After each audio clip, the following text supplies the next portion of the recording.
s'asseoir, monsieur Débat. Pour le respect de la parole, nous pouvons...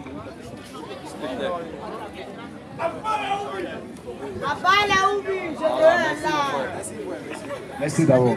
Attends. Question-réponse. Je dis frère, je donne la vérité. Je vais te donner le micro. Poser ta question. Pendant que tu as posé ta question, il va faire silence pour vous écouter. Est-ce que tu es d'accord? Ok. Quand tu vas poser ta question là, tu vas te donner le temps de te répondre. Ok, il n'y a pas de souci. Ok, je dis merci d'abord à la population d'Adiaoui. Et je dis merci à l'homme de Dieu qui a parlé tout à l'heure. Avant que je ne parle, je vais préciser 3 choses qui sont positives dans la vie. Avant que je ne parle, si vous me permettez, si je peux. Oui, toujours dans la Bible. Hein? Oui. Je me l'ai dit, quand tu marches, quand on se moque de toi, tu vas toujours arriver où il t'a décidé d'arriver. Mais quand tu penses que l'homme qui se moque de toi est mieux que toi, tu vas toujours descendre. C'est pour ça ce soir, il a parlé de 3 choses que je voulais revenir dessus. Tu me fatigues un peu la tête. Voilà. Et ces 3 choses, moi, c'est ne souvenir pas à l'état civil, alias à Côte d'Ivoire. Je ne vais pas donner mon titre parce que je suis présentement caché. Mais je dis, papa, tu es devant moi. Quand Dieu a veillé dans le désert, qu'il a prié, est-ce que c'était pour le communion et puis c'était pour le sacrifice? Oui.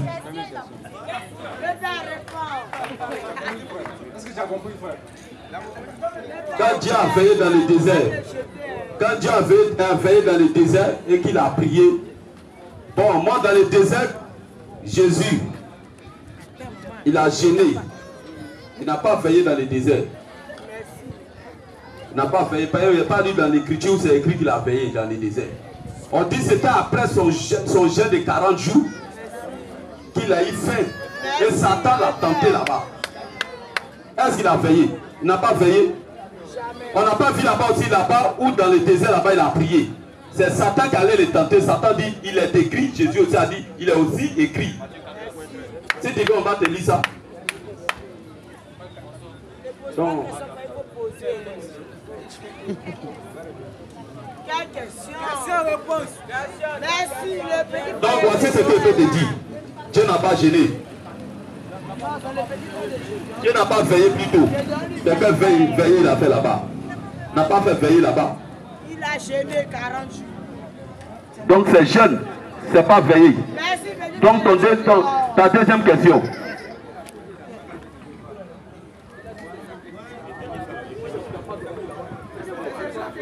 Ok.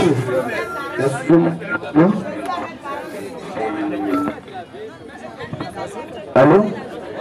Merci.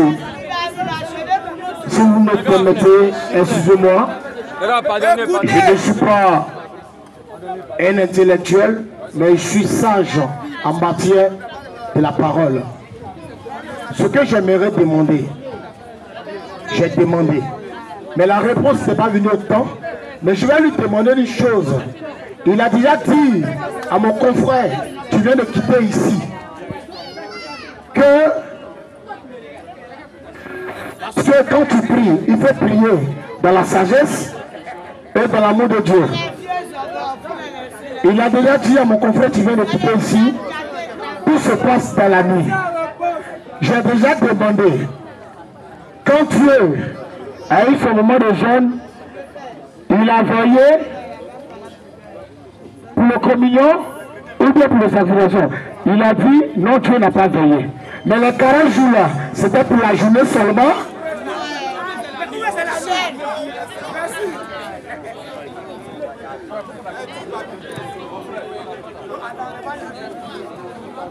Mon frère, quand tu dis Dieu a veillé dans le désert, est-ce que c'est écrit qu'il a veillé dans le désert? Il n'a pas veillé dans le désert. Matthieu 4. Matthieu 4. Matthieu 4. Après avoir gêné. Et puis ça la même langue. Salamema. Un homme qui va aller au ciel, nous prêchons la vie éternelle. Un homme qui va aller au ciel, son âme d'abord, il doit être préoccupé par le salut de son âme. Que Jésus a veillé, qu'il a gêné, que Dieu a gêné, qu'il a veillé. Bon, si tu connais ça là, ça te sert à quoi? Est-ce que toi-même tu parles, est-ce que tu es sauvé? C'est la vie éternelle qui doit te préoccuper. On va lire dans le livre de Actes 2, verset 36 à 37.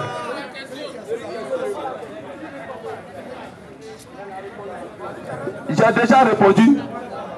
Dieu n'a pas gêné, n'a pas veillé dans le désert là-bas. N'a pas veillé. Ça n'a même pas écrit qu'il a veillé là-bas. Où il est parti dans le désert là, Satan l'a tenté là-bas. Après avoir gêné qu'il est arrivé dans le désert là-bas, Satan l'a tenté là-bas. Donc tu ne peux pas dire qu'il a veillé, il a allé veiller là-bas, dormi là-bas. Non. Et Dieu n'a pas dit aussi que j'ai prié, il n'a pas prié là-bas. Il n'a pas prié là-bas. Il n'a pas prié. Acte 2, 37. Au moins si montre l'écriture où Dieu dit où il a prié là-bas, spécialement pour la Sainte Seine, ou ce n'est pas aussi pour la Sainte Seine, on peut le comprendre. Il ne veut pas aller au-delà de ce qui est écrit. Il ne faut pas, la Bible dit ne pas aller au-delà de ce qui est écrit. Matthieu 4. Non, pas de la Sainte Seine. La Sainte Seine, Jésus a pris la Sainte Seine, la Sainte Seine la nuit avec ses disciples. Et les disciples aussi ont pris la nuit à leur tour. Abraham aussi a pris ça la nuit, c'est tout. On m'a dit, tu viens me montrer le contraire de ça. Ah, toi tu as dit ça. Alors que l'écriture dit que les apôtres ont pris la Sainte Seine la journée. On peut, et puis tu montes verset. Là on comprend. Là on peut te comprendre. Mais tu dis que Dieu, est-ce que quand Jésus est allé dans le désert, il a veillé là-bas? Et lorsqu'il a prié, est-ce que c'était pour la Sainte Seine ou que vraiment? Rien. Écoute comment les enfants, les fils de Dieu posent question. Acte 37. Acte 37. Après avoir entendu ces discours, la manière dont vous nous écoutez là, quand Pierre a prêché, après que lorsque les gens ont entendu le discours de Pierre, ils ont eu le cœur vivement touché. Ils ont eu le cœur vivement touché. Et il dit à Pierre et aux autres apôtres, écoutez la question des fils de Dieu. Oh frère, que ferons-nous? Maintenant, tu as prêché, ça a touché nos cœurs. Qu'est-ce qu'on doit faire pour aller au ciel? Pierre l'a dit. Repentez-vous. Et que chacun de vous soit baptisé. Est-ce qu'ils ont dit non, il a gêné, il a veillé dans le désert. Et que chacun de vous, est-ce qu'il a veillé dans le désert? Soit baptisé. Est-ce qu'il a prié pour la Sainte Seine? Au nom de Jésus-Christ. Est-ce que c'est question comme ça qu'ils ont posé? Pour le pardon de vos péchés. Tu as prêché, ça a touché mon cœur. Maintenant, qu'est-ce que je dois faire pour avoir la vie éternelle? Voici la question des fils de Dieu. C'est comme ça un fils de Dieu pose question. Mais la manière que tu es venu là, ça devenu tout de suite la discussion. Parce que là où tu es venu avec une certaine connaissance. Carré. Donc peu importe ce qu'on va dire, tu as quelque chose à dire. Tu es venu d'une position comme ça, d'opposition. Oh, moi, je ne suis pas venu ici pour faire des débats.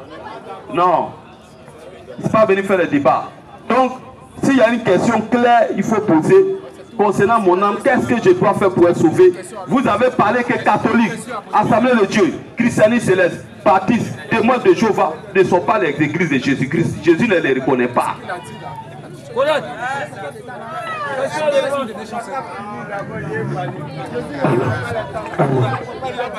Je veux que vraiment, ce n'est pas une manière de m'inventer ou bien blasphémer. Mais si vraiment que les enfants de Dieu sont là à applaudir pour ce monsieur, que le pasteur de ce soir m'applaudit pour lui. Parce que moi je ne l'abaisse pas, je sais de quoi je vais vous parler. On applaudit pour lui.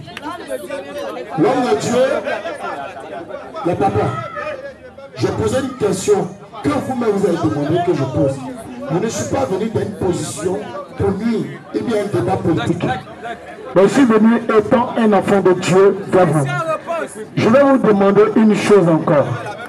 Mais avant que je vous demande, je vais vous dire, je suis venu dans une position de paix et de positif. Parce que Dieu même l'a dit dans sa parole. Celui qui n'aime pas l'étranger ne sera jamais aimé et le panier de mon paradis. Mais moi je vous dis, dans cette Bible-là, il a fait 40 jours dans le désert parce qu'il a fait la nuit. Mais quand je reviens dans le communion, si toi, tu vas prendre le communion la nuit, viens, tu es sorcier. Parce que le communion ne se prend jamais la nuit. Mais si ça se prend la nuit, c'est que peut-être c'est Noël ou bien c'est janvier. Bon, moi, je ne suis pas venu pour faire un débat. Mais ce que je voudrais vous demander, parce que vous avez parlé comment je vais aller au paradis. Le paradis n'appartient pas à un enfant de Dieu. Oui, je le dis. Le paradis appartient à celui que Dieu a choisi au paradis. Parce qu'un enfant de Dieu a déjà sa place au paradis. Il cherche quoi là-bas? Merci beaucoup. Prêche, mon frère. Prêche. Ce que j'aimerais dire ce soir. Merci beaucoup. Comment on va au paradis? Parce que moi, je ne sais pas comment on va au paradis. Après ça, il pose plus de questions. Parce que je connais mon milieu. Parce que vous avez déjà parlé, il a déjà compris. Que Dieu bénisse. Amen. Merci. Merci beaucoup, mon frère.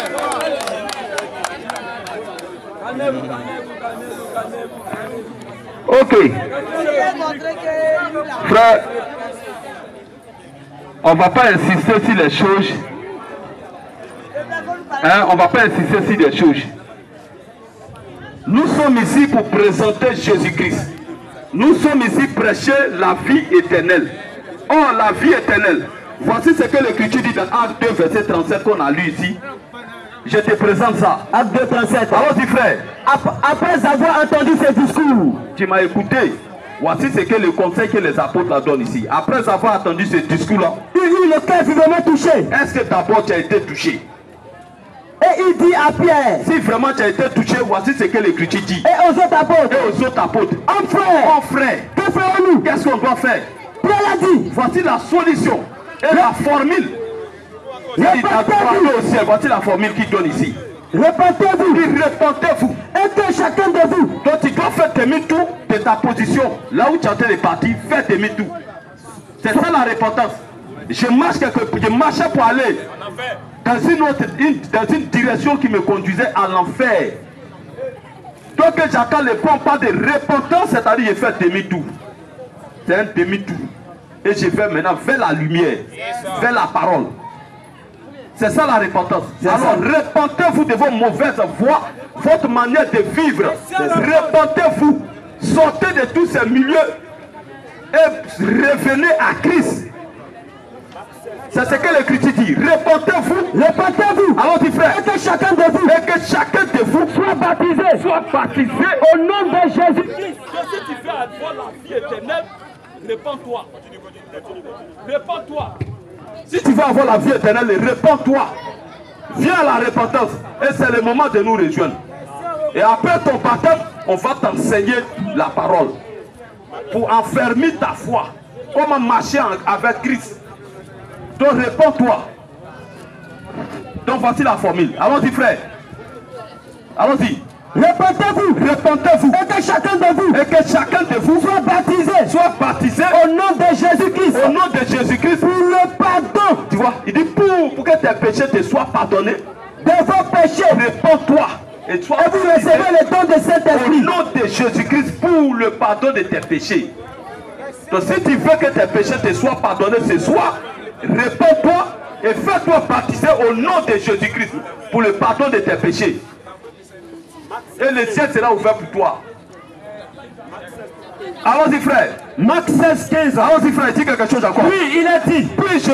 Jésus l'a dit. Allez par tout le monde. Allez par tout le monde. Prêchez la bonne nouvelle. Prêchez la bonne nouvelle. À toute la création. Et c'est la bonne nouvelle que nous te prêchons maintenant ce soir. À toute la création. Prêchez la bonne nouvelle à toute la création. Celui qui croira. Celui qui croira. Et qui sera baptisé.